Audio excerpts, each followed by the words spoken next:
there's another kind of instinct that you need to be on the lookout for, and this one is a liar.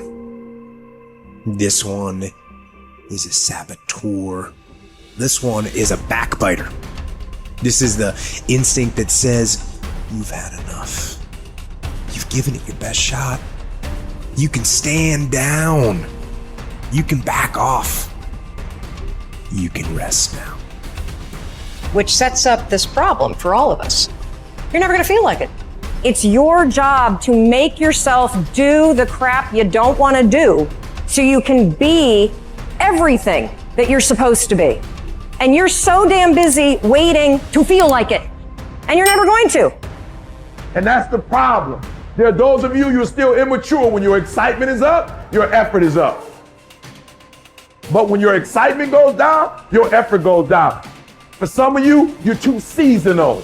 When you're excited, man, you coming to work the first week, the first month, the first 3 months when you got that job, you were excited, and so you was putting forth effort. You on blade. Now you got comfortable, and you're not excited no more. And guess what happened? Your effort has gone down. So do me a favor, get off of that feeling stuff. Get off your excitement.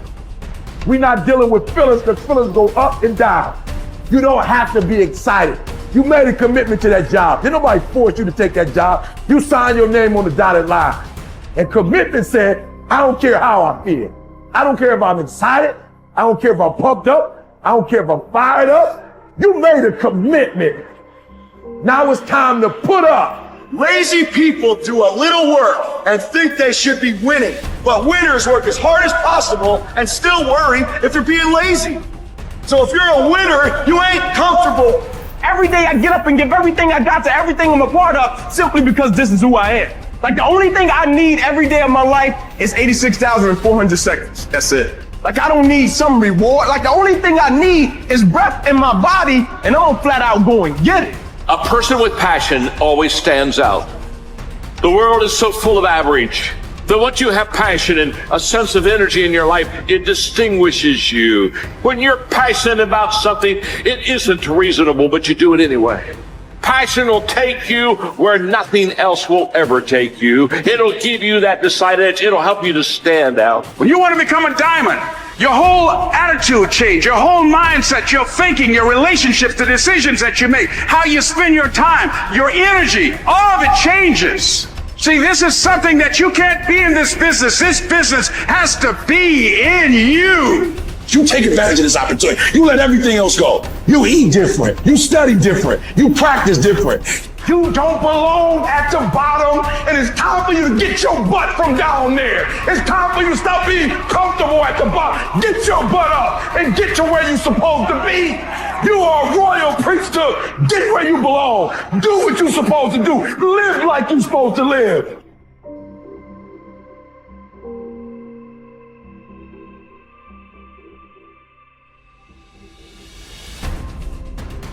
Get better every day. Socrates didn't know much.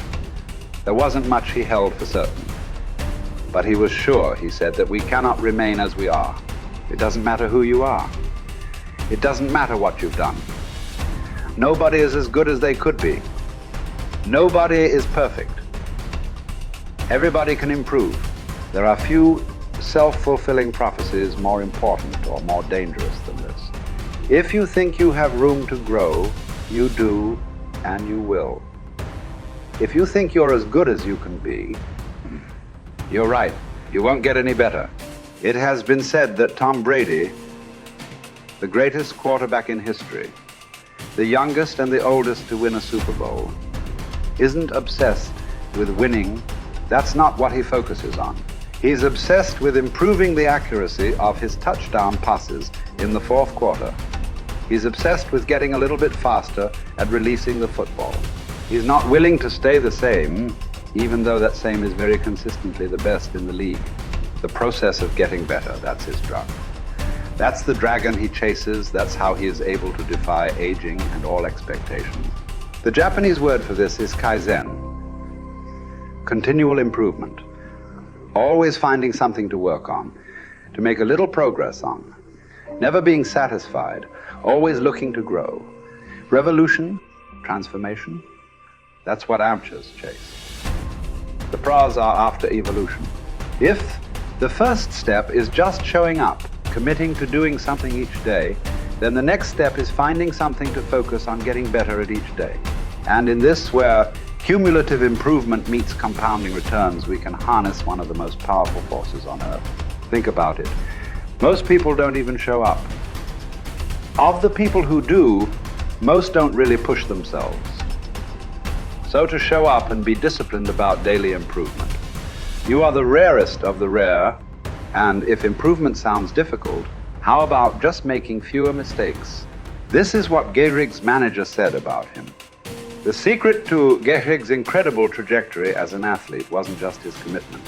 It was that he never made the same mistake twice. The guy who began his career blowing at least one play per inning improved to one mistake per game, to one per week, to one per month. To err is human. But to err is each day is to become closer to the divine. We not only hold ourselves to a standard, but we ratchet the standard up as we go. Just as with weight training, what we're lifting should be steadily increasing with each subsequent workout. Our unwillingness to be satisfied with our performance, to be done with our progress, is what keeps us from plateauing. It drives us forward.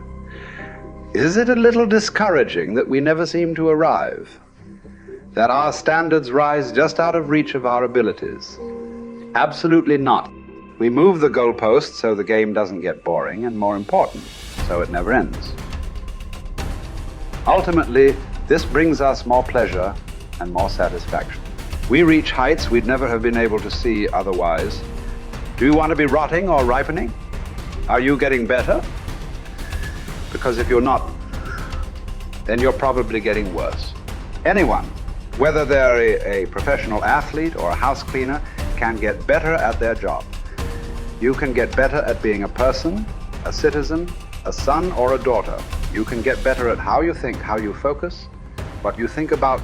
Just as one person delights in improving his farm and another his horse, Epictetus would say, riffing as it happens on Socrates, so I delight in attending to my improvement day by day. He said this as a man who clawed his way out of slavery.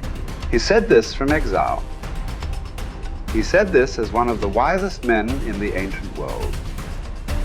And still, he was focused on how he could get better every day, in every way. One can imagine that for Epictetus, this discipline would have been extremely helpful in those dark times, because it gave him something to focus on, something only he controlled, not his master, not society, not his station in life. But this discipline is also helpful in the good times too, preventing one from getting too cocky or complacent. It doesn't matter what the scoreboard says, or the bank balance, or the sales figures, or the headlines. You know whether you're getting better or worse, whether you're making progress day to day. And if you are, wonderful. If you know there is room for improvement, also wonderful. Either way, your marching orders are the same. Come what may, success or failure, fame or misfortune. A focus on progress lets us look ourselves in the mirror with pride and ignore all the commotion in the background. It's the journey of a lifetime. In fact, that's the way to think about all of this. How much progress could you make if you made just a little each day over the course of an entire life? What might this journey look like?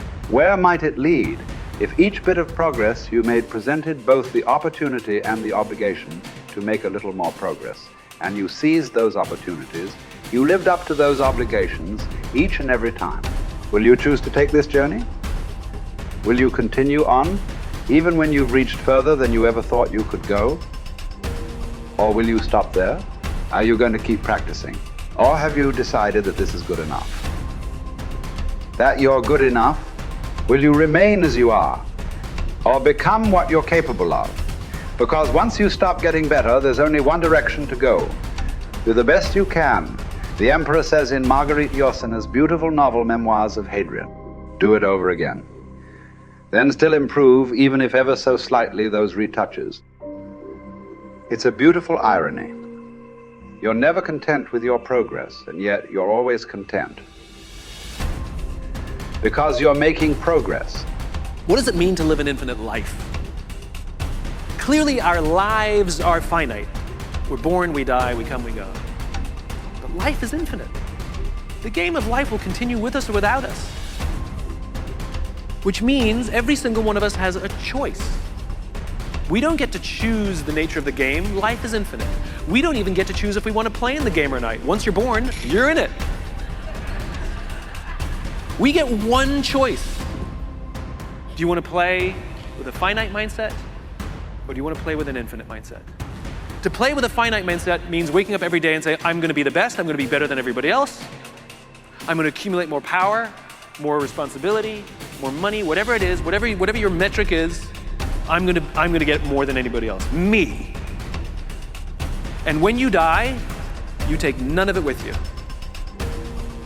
Or we can choose to live our lives with an infinite mindset, which means I'm going to leave this world, this school, in better shape than I found it. It means I'm going to devote my life to see that those around me rise.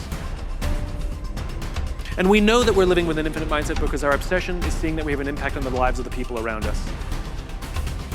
We've all had teachers, and some of you are those teachers, where 20 or 30 years from now, I can go to one of your students and say, you're a remarkable human being, you've accomplished so much in your life. How did you become the person you are today? And they will tell me your name. We all remember the teacher who believed in us. We all remember the teacher who had our backs. We all remember the teacher who saw something in us that nobody else saw. We've forgotten all the others, but we remember those couple.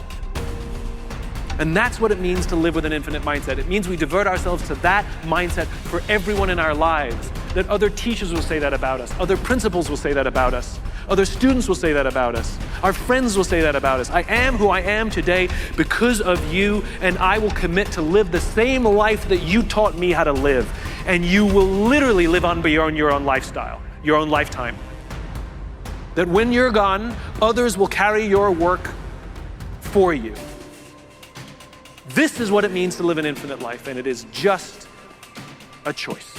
Nobody changes until they change their energy. When you change your energy, you change your life. It's the way it is. When you stop using your enemy to reaffirm your addiction to hatred, when you stop using your best friend to reaffirm your addiction to suffering, when you stop using your Facebook to reaffirm your addiction to insecurity, when you stop that whole process and you start going inward and you're no longer relying on those outer things to create those emotions, and you start creating those inner emotional states, you start changing your energy. Now, whatever is no longer a vibrational match between you and that past, present reality is going to fall away. Right. They're just going to spiral out. You're no longer putting your attention on them. In other words, the stronger the emotion you feel with some problem in your life, the more you give it your attention. Where you place your attention is where you place your energy. You're giving your power away, your life force. Yeah. Lower the volumes of that emotion, you take your attention off that person, you're calling energy back to you. Yeah. And you're building your own electromagnetic field. We've seen the evidence of that in many events, because when people start overcoming themselves, the first day, not always, but the energy of the room will drop. Why? Because they're drawing from the field to build their own field. Now when they build their own field the next day and the fields start interfering with the people next to them, whoop, the energy in the room just keeps going up. So now there's no longer a vibrational match between you and your coworker. Be prepared, because that old known thing is going to fall away because you're no longer emotionally and energetically connected to it. So then when you get in that state, it's not a time to try to put it back together, because at the same time these things are unraveling and they're moving towards chaos, and chaos is just unpredictable order. Right. It's novelty, the newness of an experience that you can't predict is chaos. If you apply the formula, and all potentials in the quantum field exist as electromagnetic potentials. They are possibilities. When they begin to synchronize coherently, your brain and heart, you got a strong Wi-Fi signal, because now you're putting out a very laser coherent signal. Right. When there's a synchronization between your energy and that potential that exists in the future, but it really exists in the present moment, because that's where they exist in the quantum. Now,